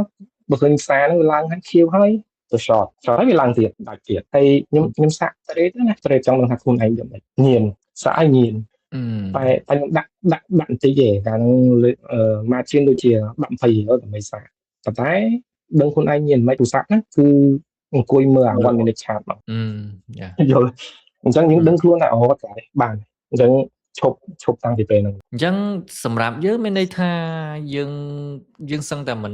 មិនចាប់អារម្មណ៍នឹងការវិនិយោគលើ crypto ទៀតហ្មងដែលយើងទុកតែការវិនិយោគខាងក្រៅយើងខ្លះទេហើយយើងនៅ farm អីតិចតួចដែលយើងចាត់ទុកជា investment នៅក្នុង Web3 ជាសកម្មភាពនៃការប្រើប្រាស់ពេលវេលារបស់យើងទៅ farm ទេប៉ុន្តែអត់ចាប់អារម្មណ៍នឹងការ invest លើ crypto ទៀតទេបាទបើ invest អ្វីដែលខ្ញុំអាច invest បានគឺខ្ញុំមានតែយកពេលទៅ farm ហ្នឹងឯងអញ្ចឹងខ្ញុំគាត់ថា farm ហ្នឹងគឺជា investment របស់ខ្ញុំក្រៅពីហ្នឹងខាងក្រៅគឺខ្ញុំទុកលុយដើម្បី invest ផ្សេងទៀតតែដដែលការ farm យ៉ាងរត់ហ្នឹងសម្រាប់ខ្ញុំគាត់ថាគឺជាការ invest យល់អូខេអាហ្នឹងវាជា form មួយនៃការចំណាយពេលរបស់យើងទៅ invest ពេលវេលារបស់យើងលុយយើងអីមួយដើម្បីបាន reward មកវិញប៉ុន្តែអ្វីដែលខ្ញុំចង់សួរមួយទៀតចង់និយាយថាក្នុងនាមយើងជា investment ដូច brother ធ្លាប់ DCA Bitcoin យើងដឹងពីគោលដៅយើងដំបូងហ្នឹងហើយយើងចង់ financial freedom យើងចង់អីចឹងទៅអញ្ចឹងខ្ញុំនៅតែឆ្ងល់កន្លែងហ្នឹងមួយថាមូលហេតុអីបានយើងសម្រេចចិត្តថាយើងលែងចាប់អារម្មណ៍ឬក៏យើងអត់ចង់ DCA asset ខ្លះមួយហ្នឹងអញ្ចឹងណាដោយសារតែខ្ញុំឃើញថាពីមុនអាចថាវាមានជា Bitcoin cycle ប្រហែលឆ្នាំ4ឆ្នាំឡើងចុះអញ្ចឹងតែដល់ពេលឥឡូវតាមការសង្កេតមើលទិន្នន័យព័ត៌មានអ្នកជំនាញមួយចំនួនដែលគាត់ជំនាញក្នុង crypto investment ពេលខ្លះសួរគាត់ទៅ Bitcoin cycle នៅណាក៏គាត់អត់ដឹងដែរអញ្ចឹងនៅពេលបើសិនជាខ្ញុំថាយកលុយហ្នឹងទៅ invest បានតែការ stablecoin របស់ខ្ញុំថាការរបស់ខ្ញុំគឺវាជាប់ខាងតែនឹង asset ហ្នឹងនៅពេលខ្ញុំឃើញ asset របស់ខ្ញុំនឹងវាឡើងឆោតពេលខ្លះយើងអារម្មណ៍ទប់អត់បានណាវាងាក់ដូចពីមុនថាពីមុនព័ត៌មានយើងមានអាចថា cycle វានៅមានប៉ុន្តែដល់ពេលឥឡូវមិនដឹង cycle នៅណានិយាយសួរថាឥឡូវវាអាចចុះទៀតអត់ដឹងវាអាចឡើងទៀតអត់ក៏អត់ដឹងប៉ុន្តែបើសិនជាយើងសម្រាប់អ្នកដែលគាត់ bullish ទៅលើ asset មួយហ្នឹងខ្ញុំគិតថាគួរពិចារណា DCA បើសិនជាគាត់ចាប់អារម្មណ៍ហើយយើងមានអាចទុនខ្លះឲ្យដឹងថាយើង expose ណានិយាយស្រាប់យើង expose ឲ្យដឹងថា investment asset មួយហ្នឹងធម្មតាពេលដែលយើងមាននិយាយស្រាប់អង់គ្លេសគេហៅថាយើងមាន skin in the game ណាតោះតែយើងមាន invest បានខ្លះយើងចាប់ដើមយល់ពីវាដឹងថាយើងត្រូវដើរធ្វើណាបើយើងចាប់ដើម research យើងចាប់ដើមស្គាល់យល់ហ្នឹងអាហ្នឹងជាអ្វីដែលខ្ញុំតែងតែណែនាំដែរសម្រាប់អ្នកដែលចង់យល់ច្បាស់ពេលខ្លះយើងព្យាយាមនៅតែសួរគេពេកយើងមើលវីដេអូមើលអត្ថបទមើលអីរាប់រយរាប់ពាន់ទេក៏ដោយបើយើងមិនបានសាកទិញខ្លួនឯងឲ្យដឹងថាអូអាពេលឡើងអារម្មណ៍មិនអាពេលចុះអារម្មណ៍មិនទេយើងនៅតែអត់យល់ពីអ្វីដែលគេ management អីហ្នឹងអញ្ចឹងអា skill in the game អាការសាកល្បង testing ហ្នឹងប៉ុន្តែ មកជាមួយនឹងទំនួលខុសត្រូវមួយ risk management នេះច្បាស់លាស់វាពិតជាសំខាន់ដែរ ត្រូវហើយអូខេចឹងអានេះជា story មួយដែលគួរឲ្យចាប់អារម្មណ៍ដែរព្រោះខ្ញុំកម្រឃើញថាអ្នកដែលគាត់ចាប់ដើម invest DCA ទៅលើ Bitcoin ហើយគាត់សម្រេចចិត្តថាមិនចាប់ដើម DCA ឬក៏មិនចាប់ដើម invest លើ crypto អីវិញចឹងណាប៉ុន្តែ brother គិតថាថ្ងៃក្រោយទៅបើសិនជាវា interesting ទៀតនឹងបកមកវិញដែរឬក៏ឥឡូវហ្នឹងសម្រេចចិត្តថាខ្ជិលហ្មងក្នុង crypto យើងទុកតែ stable coin farm เพิ่มដីខ្លះៗទៅហើយក្រៅពីហ្នឹងយើងចង់ invest នៅខាងក្រៅអីហ្មងឬក៏បើសិនជាខ្ញុំគិតថាការ farm ផឹកតិចហ្នឹងប្រហែលជាវាឡើងទៅមុខណាឡើងទៅមុខបានណាក្នុងការន័យថាវាអត់សូវបានជា return on investment អស់មួយហ្នឹងហើយបានសូវមិន reward វិញប្រហែលជាខ្ញុំអាចត្រឡប់មកគិតថា DCA មកវិញដោយសារតែសម្រាប់ខ្ញុំមិនចង់ទុកលុយទៅទេតែទុកលុយទុកលុយទៅទេហ្នឹងគ្រាន់តែ inflation ហ្នឹងគឺវាខាតបាត់ហើយអញ្ចឹងបើសិនជាយើងចង់ long term លុយហ្នឹងតើតែយើងឲ្យលុយហ្នឹងវា work ឲ្យយើងវិញ next money work for you ណាកុំឲ្យវាទុកនៅកណ្ដាលវាទោះបីយើងទុកនៅក្រុមក្នុងកុងធនាគារណាសូម្បីតែហ្នឹងក៏វាយើងគិតថាអត់មាន risk ប៉ុន្តែ risk របស់យើងហ្នឹងគឺ inflation គឺដុល្លារហ្នឹងគឺពីមួយឆ្នាំទៅមួយឆ្នាំគឺវាអត់មានតម្លៃវាចុះតម្លៃទីដងដោយសារ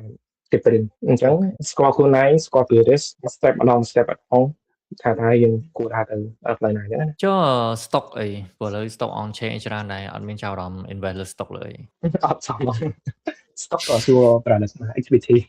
អូខេខ្ញុំមូលហេតុអីដែរធ្លាប់ទិញ stock ខ្មែរ stock ខ្មែរខ្លះប៉ុន្តែ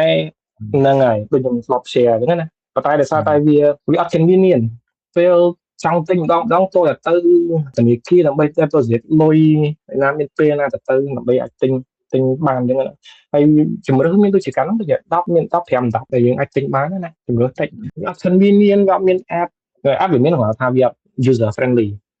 user experience ហ្នឹងក៏វាពីអញ្ចឹងហើយក៏អត់ទេប៉ុន្តែសួរថា stock អន្តរជាតិអានេះវិញសួរថាចាប់អារម្មណ៍អត់ចាប់អារម្មណ៍ប៉ុន្តែសួរថា invest តើគិតមើលសិនព្រោះ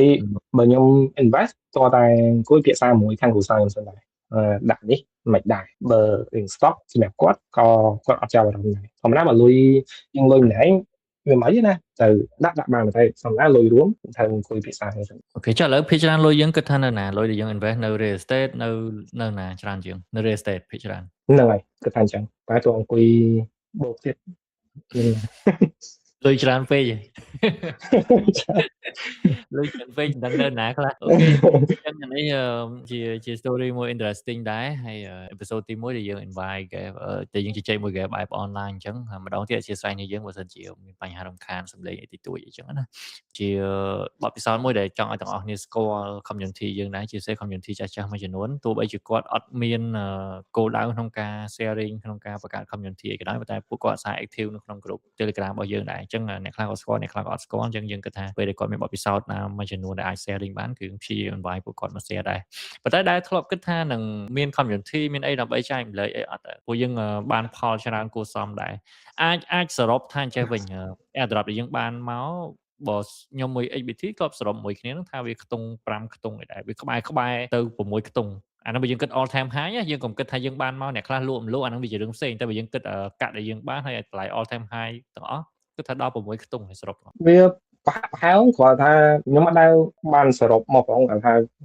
នឹងឲ្យវាផាក់ហើយប៉ុណ្ណឹងច្រើនដែរនិយាយទៅខ្ទង់$10,000ខ្ទង់$10,000ដូចជាបានតែ Advantage ទេឬក៏បាន2 3បច្ចេកទៀតខ្ទង់$10,000 2 3ដែរនឹងដូចជា Advantage នឹង Advantage Lighter សង្ឃឹមថា variational អូខេហ្នឹងហើយ variational គឺបាន point ច្រើនដែរគិតថាមានឱកាសណានឹងទៅជាអីគេហៅអ្នកចែកម្លែកអីអត់មាន community មានអីអត់ឬក៏មិនដែរខ្ញុំបើចែកម្លែកអាចថាចែកម្លែកតាម community របស់ពិតប្រាដែរឯងឬក៏សេចក្ដីអីជាដើមហ្នឹងតែបើសិនជាឲ្យបង្កើតខ្លួនឯងហ្មងអត់មានពេលនិយាយស្ដាប់ខ្ញុំមាន hobby ច្រើនគាត់ថា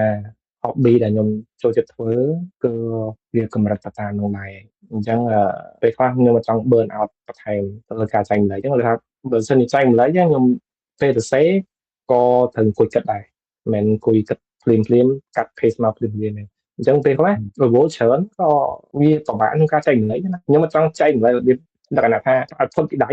ចង់ឲ្យសេអស់ឲ្យមានន័យឲ្យគេយល់ចង់ដឹងថាយើងសេបានតែមួយជាអ្នកខ្លះរបៀបថា shit posting ដូចនៅលើ X នៅអីខ្ញុំមកចូលចិត្តខ្ញុំមកចង់គឺអញ្ចឹងអ្នកខ្លះគាត់គ្រាន់តែសេអញ្ចឹងមករបៀបថាចង់បាន engagement ខ្ញុំមកចង់បានរបៀបហ្នឹង តែបើសិនសួរថាឲ្យចែកម្លែកដូចប្រដៅឯងមកលំអិតហ្នឹងខ្ញុំចង់គាត់ថាមានពេលមានកម្រិតចឹងអាចវែងដល់ដូចប្រដៅឯងតែខ្ញុំគិតថាល្អឲ្យចែកម្លែកចឹងហើយខ្ញុំគិតថាអ្នកដែលថ្មីគាត់ចង់អានគាត់ចង់អីគាត់ពិបាកcommunity ដែលថាអាចសរសេរបានលំអិតអញ្ចឹងមានន័យអញ្ចឹងអាចងាយយល់ងាយអញ្ចឹងអានឹងចាំមើលពេលក្រោយទៀតឃើញលោទៀតទៅលុយសល់ច្រើនពេកទៅចំណេញបានច្រើនពី pub deck អីទៅយើ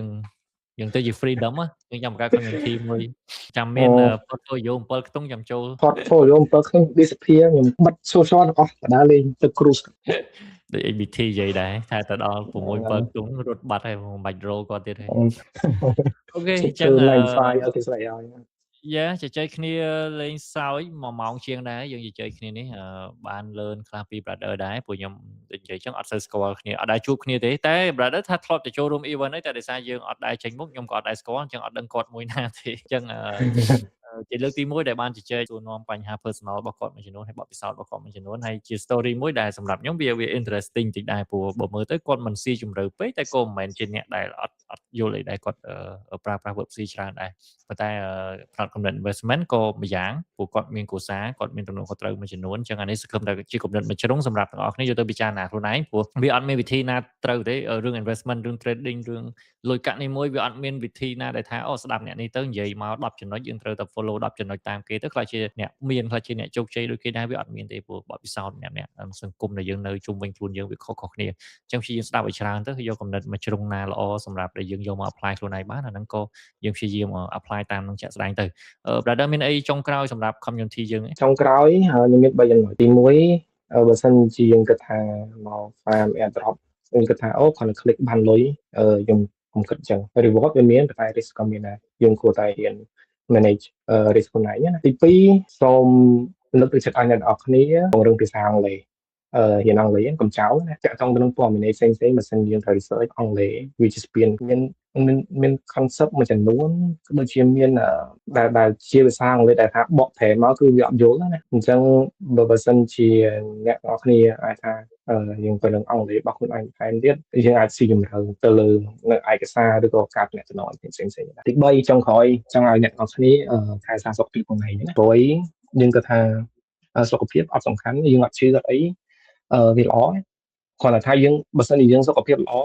យើងគួរគិតថាយើងមានទ្រព្យនៅជាប់ខ្លួនដែរយើងសម័យនោះថាបើសិនជាឈឺពេលណាគេខ្វះតែត្រូវក៏បាក់ជាមួយយើងទី1ខ្លួនឯងអត់បានធ្វើការអត់បាន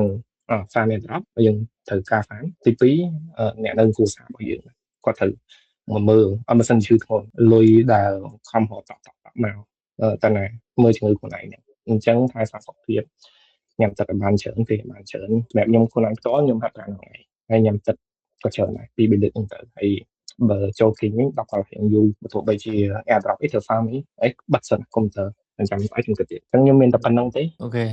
good idea បើខ្ញុំវិញរកពេលហាត់ប្រាណឲ្យទៀងទាត់មិនទាន់បានធ្វើបានមកប្រាមួយខែមួយឆាវតែមួយចង់ហើយស្ងាត់ជ្រាបទៀតជាយល់លេខខ្លួនឯងតែរវល់អាហ្នឹងជារឿងមួយដែរជួនខ្លះធ្វើចំណុចនេះបានល្អតែមិនប្រកាសចំណុចនោះបានល្អទេវាតែរឿងសុខភាពទទួលស្គាល់ថាគួរតែជារឿងសំខាន់ដែលយើងយកចិត្តទុកដាក់ដំបូងគេដែរអូខេអរគុណច្រើនមែនតើ brother ហើយសង្ឃឹមថាអាចជជែកគ្នានៅក្នុង topic ណាមួយផ្សេងទៀតហើយគ្នាយើងដែលនៅក្នុង community ជាពិសេសគឺ group chat Telegram របស់យើងមាន channel យើងមាន group chat ផ្សេងដូចខ្ញុំនិយាយមិញអញ្ចឹងអាច mention ឈ្មោះ brother V ទៅចាំមើលពេលដែល release នេះខ្ញុំនឹងដាក់ profile Telegram របស់គាត់នៅក្នុង description របស់យើងដើម្បីឃើញលោកទាំងអស់គ្នាចង់សួរនាំអីប៉ុន្តែខ្ញុំគិតថាឆាតនៅក្នុង group យើងទៅអាចមានគ្នាយើងផ្សេងទៀតជជែកគ្នាគេលោថា DM ទៅគាត់អត់មានពេលឆ្លើយតបអីចឹងណាតែបើសិនជា community គាត់ DM ទៅសួរអត់អីទេអត់អីទេនិយាយសួរស្ដាប់ទៅខ្ញុំទោះបីជាចែកម្លែកចឹងក៏ដោយណាប៉ុន្តែ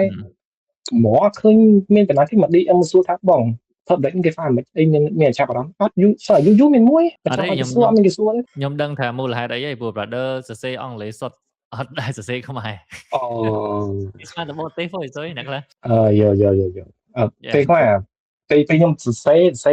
ទូរស័ព្ទណាស៊ីងខ្មែរហ្នឹងវាពិបាកដូចជើងអីវាច្រើនពេកវាពិបាកសេតែអី